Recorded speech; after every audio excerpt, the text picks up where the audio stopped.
Welcome. In this educational and informative documentary, we continue our deep dive into Nigeria, focusing on the country's high infant mortality rate. This is part two of a two-part series, concluding our exploration of this critical issue. As with all our documentaries, we aim to provide detailed context and thorough analysis to help our viewers all over the world understand the factors behind these statistics. Stay tuned as we uncover key insights and solutions to address this pressing concern. Please like, share, and subscribe. The learning objectives are on your screen. In part 2 of this documentary, we will review the infant mortality rate across various civilian administrations, comparing real-life data with our conservative and optimistic projections. We'll also discuss the 2001 Abuja Declaration. Additionally, we will monitor the progress of the Tinubu administration, examine the impact of the Japa phenomenon, and address key causes of high infant mortality. Finally, we will offer recommendations for reducing infant mortality rate and conclude with key insights and solutions. The military under General Muhammadu Buhari toppled the Shehu Shagari civilian administration. The junta was in power between 1983 and 1985. The Minister of Health was Emmanuel Insan. During this period, the infant mortality rate increased from 122.93 to 123.22 deaths per 1,000 live births. In Part 1, we discussed the Babangida military regime, 1985 to 1993, where the infant mortality rate remained unchanged, with no reduction during those 8 years. In 1993, Nigeria faced significant turmoil. The widely acclaimed winner of the June 12, 1993 election, Chief Moshood Kashimawo O. Abiola, was denied victory by the Babangida military regime. Abiola, a popular, wealthy international businessman, newspaper publisher, philanthropist and former vice president of ITT Corporation, ran on a populist platform to uplift the poor and fight corruption, which resonated with voters.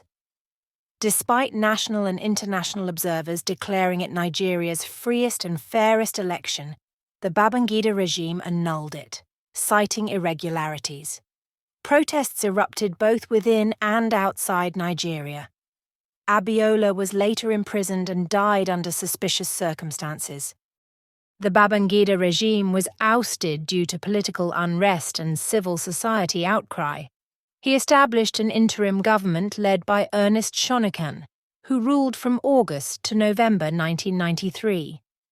This short-lived government lasted only 4 months, making it difficult to assess its impact on infant mortality rates. Shonekan was deposed by the military under General Sani Abacha, whose regime we covered in Part 1 of this documentary. After Abacha expired in 1998, General Abdul Salami Abubakar took over, ruling from June 1998 to May 1999.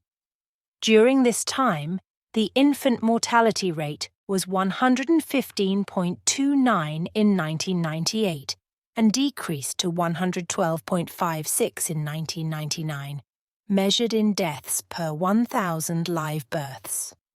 Finally, as a result of the tireless efforts of Nigerian civil society groups and many Nigerian professional organizations, the grip of military dictatorship and the era of coups came to an end in Nigeria in 1999. Elections were held and a former military dictator and retired officer in the Nigerian army, General Olusegun Obasanjo, was democratically elected and was in office from 1999 to 2007. During Obasanjo's administration, the Ministers of Health were Dr. Tim Menakaya, ABC Nwosu, PhD, and Dr. Eyitayo Lambo. As can be seen on your screen, the infant mortality rate dropped from 112.56 to 89.64, a reduction of 22.92 deaths per 1,000 live births over 8 years. or 2.87 points per year in simple terms. Although this improvement is significant, it falls short of the 4 points per year reduction achieved during the First Republic under Prime Minister Balewa, President Azikiwe, and Health Minister Majikodunmi. Economically, the Naira depreciated from 21.81 per dollar in 1999 to 125 per dollar by the end of Obasanjo's term. At the end of the 8-year term of the Obasanjo administration, President Musa Yar'Adua was democratically elected as the President of Nigeria. He served in office between 2007 to 2010. Jonathan Goodluck was his vice president. President Yar'Adua unfortunately expired in office in 2010. He was succeeded by his vice president, who completed Yar'Adua's 4-year term, and who was then re-elected to serve an additional 4-year term, making a total of 8 years. During the Yar'Adua-Jonathan administration, Doctors Adenike Grange, Babatunde Osotimehin, and Onyebuchi Chukwu served as ministers of health. The infant mortality rate decreased from 89.64 to 79 deaths per 1,000 live births by the end of Jonathan's presidency in 2015, representing a reduction of 10.46 points or 1.33 fewer deaths annually in simple terms. This progress was less than half of what was achieved under the Obasanjo administration, indicating a significant slowdown in efforts to reduce infant mortality, resulting in more black infant lives lost. By 2015, the exchange rate was 199 naira to $1, and Nigeria continued to experience a brain drain of medical professionals, straining the healthcare system and hindering progress on critical health issues. In 2015, President Muhammadu Buhari was democratically elected as Nigeria's president, succeeding the 8-year tenure of the Jonathan administration. Buhari, a former military dictator and retired general in the Nigerian army, served from 2015 to 2023. On your screen is a graph showing the infant mortality rate during Muhammadu Buhari's administration, with Doctors Aliru Al-Hassan, Isaac Adewole, and Osagi Ehanire as Ministers of Health. In 2015, the infant mortality rate was 79.17 deaths per 1,000 live births. By 2022, it decreased to 68.54, marking an absolute reduction of 10.63 points over 7 years, averaging a decrease of 1.52 deaths per year in simple terms. Economically, $1 was valued at 199 naira in 2015, rising to 445.47 naira by 2023, indicating significant devaluation. Harsh economic conditions led to a brain drain of healthcare professionals, contributing to an increase in the infant mortality rate. During the Buhari administration, the economy further weakened, with more foreign borrowing and devaluation of the naira. This was also during the COVID-19 pandemic, which adversely impacted the global economy. While the brain drain continued, a new phenomenon was reported in which recent graduates from universities, polytechnics, and professionals early in their career were emigrating for better opportunities to the West, for example to the US, Canada, and the EU. This came to be known as Jápã, a Yoruba verb meaning to swiftly depart, abandon, or sever ties with an inhospitable location or situation in pursuit of a more favorable environment or opportunity at the earliest possible moment. This is ominous for the future of the country, when the young and brightest citizens are abandoning the country for better opportunities in other countries eager to have them. As of this video documentary, Bola Tinubu is the President of Nigeria, having taken office in 2023. It is too early to assess his impact on the infant mortality rate, but given the stagnant reduction over several decades, progress may remain slow. We hope for fewer deaths under his administration for the sake of infants, their families, and the nation. However, Tinubu's policies seem reminiscent of the Shehu Shagari austerity measures of 1981 and the World Bank-IMF Structural Adjustment Program of 1986 under Babangida, which pushed many Nigerians into poverty. These policies contributed to a brain drain of healthcare professionals, worsening the decline in infant mortality reduction and leading to more infant deaths. At the time of this documentary, peaceful protests by civil society groups have erupted across Nigeria following President Tinubu's withdrawal of the petroleum subsidy. Prices for food, transportation, and housing have surged, sometimes doubling or tripling overnight. Petrol prices jumped from 195 naira per litre, 42 cents, to nearly 1,000 naira, 63 cents, with the exchange rate around 1,600 naira to $1. Wages have not kept pace with inflation, and the naira has been devalued, now trading at about 1,600 naira per $1. In response, the Tinubu administration, in agreement with the Nigeria Labour Congress, raised the minimum wage from 30,000 to 70,000 naira per month, about $44. At the start of Tinubu's presidency in 2023, $1 was valued at 586 naira. Several civil rights lawyers and activists have been in support of the civil protests occurring in all parts of the country.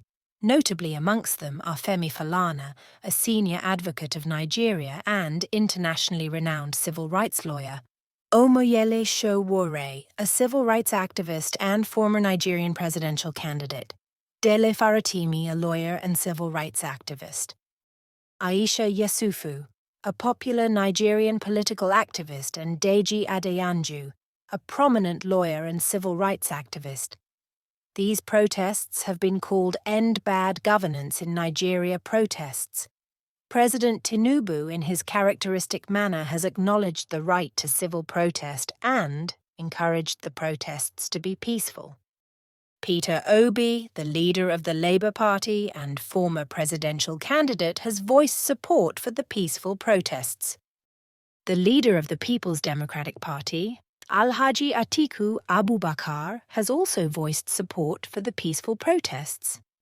Let us shift focus and examine the lives lost using our conservative projection, estimating an infant mortality rate of 20 deaths per 1,000 live births by 2022. The yellow highlighted area on your screen show the excessively high rate compared to our projection, an outrage. This issue goes beyond morality. Many black infants continue to die due to political instability, poor government policies, and a lack of prioritization in addressing high infant mortality. Nigeria is yet to fully recover from the austerity measures under Shagari and the World Bank at IMF Structural Adjustment Program under Babangida, which forced many Nigerians into poverty, leading to a brain drain of healthcare professionals. Using the optimistic projection known as Majakadunmi's line to evaluate the excessively high infant mortality rate, the yellow and crimson highlights on your screen visualize this severe issue. This represents a significant tragedy, the preventable deaths of black infants. The persistently high infant mortality rate in Nigeria reflects a critical humanitarian concern. The continued loss of black infant lives underscores the urgent need for action. Black infant lives must be prioritized and protected. Black Lives Matter. To tackle Nigeria's high infant mortality rate, urgent improvements in healthcare funding are essential. Currently, only 2 to 4% of the federal budget is allocated to health. The Buhari administration set a record with 1.17 trillion naira for health in the 2023 fiscal year, representing 5.7% of a 20.5 trillion naira budget, up from 827 billion naira in 2022 and 547 billion in 2021. This raises an important question. How does Nigeria's healthcare budget compare to that of other countries? On your screen are the health expenditure as a percent of GDP in the USA, Rwanda, and Nigeria. The Abuja Declaration and pledge made by leaders of African countries in 2001 is also on your screen. The leaders all pledged to set a target of allocating at least 15% of our annual budget to the improvement of the health sector. It has been 23 years since the pledge was made during the term of President Obasanjo of Nigeria. No country in Africa has consistently met this pledge since 2001. The health expenditure of Nigeria as a percentage of GDP was 4.08% in 2021. Rwanda spent 4.32% in 2021. As a reminder, the infant mortality rate in Rwanda was 28.75 deaths per 1,000 live births in 2022. In Nigeria, it was 68.54 deaths per 1,000 live births. In contrast, the United States spent 16.57% in 2022. The infant mortality rate in the US was 5.35 deaths per 1,000 live births in 2022. To make substantive reductions to infant deaths in Nigeria, better funding of healthcare is urgently needed. Key contributors to Nigeria's high infant mortality rate include malnutrition, particularly among pregnant women and infants, leading to low birth weight and increased infection risk. Diseases such as malaria, pneumonia, and diarrhea are significant causes of infant deaths, worsened by inadequate vaccination coverage. Socioeconomic challenges, including poverty, limited education, and poor living conditions, restrict access to essential healthcare. Furthermore, certain religious and cultural practices may hinder timely medical intervention, further impacting infant survival. Additional factors contributing to Nigeria's high infant mortality rate include weak healthcare infrastructure, especially in rural areas. Political instability and corruption exacerbate resource mismanagement, hindering improvements. Limited education and awareness, particularly among women, lead to poor health practices and delayed medical interventions. As noted in Part 1, Nigeria's population is projected to double from 123 million in 2000 to 246 million in 2027. High fertility rates, especially in the north where religious beliefs support larger families, further strain healthcare services and increase adverse birth outcomes. Expanding family planning education is crucial. For viewers that are interested, on your screen are some key publications on infant mortality in Nigeria by Adenike Olaniyi and Busisiwe Nama, 2019. Damilola Shobiye and others, 2022. Two publications by UNICEF with the links are also provided. To address the high infant mortality rate in Nigeria, the first priority is healthcare. Setting clear goals and improving healthcare workers' conditions to address the brain drain and Japa phenomenon will help retain local talent and attract expatriates who wish to contribute to global health. Policies should support hiring top professionals worldwide. Immediate action is needed, as too many black infants are dying or have died. Additional key steps include improving healthcare infrastructure, particularly in rural areas, training more workers for underserved regions, enhancing nutrition programs for pregnant women, promoting breastfeeding, expanding vaccination efforts, and strengthening public health campaigns. Additionally, addressing socio-economic factors such as educating girls and reducing poverty is crucial. Encouraging family planning, collaboration with the UN, WHO, UNICEF, and non-governmental organizations are also very important. In conclusion, Nigeria's high infant mortality rate highlight urgent systemic healthcare challenges. Despite the 2001 Abuja Declaration, which aimed for 15% of national budgets to be allocated to healthcare, Nigeria has yet to meet this target. To tackle these crises, Nigeria must enhance incentives to retain healthcare professionals and encourage expatriates with expertise to return. As the most populous black nation in the world, Nigeria must lead by example, ensuring that the lives of black infants matter. Immediate reforms are essential for securing the nation's health and future. We would like to extend our sincere thanks to our contributors who made this two-part video documentary a success. Our sincere thanks to the many doctors, nurses, midwives, expatriates and other healthcare professionals who work in reducing infant mortality all over the world, but especially in Nigeria, the focus of this documentary. We also thank the many international organizations such as the World Health Organization, UNICEF, World Bank Group for their data in the public domain that we have cited in this video documentary. The learning objectives showing on your screen have been met. Thank you for watching. If you enjoyed this video, don't forget to like, share, and subscribe. Your support helps us bring more insightful, informative, and educational content to a wider audience. By subscribing, you ensure you don't miss out on our future videos that delve into fascinating topics from around the world.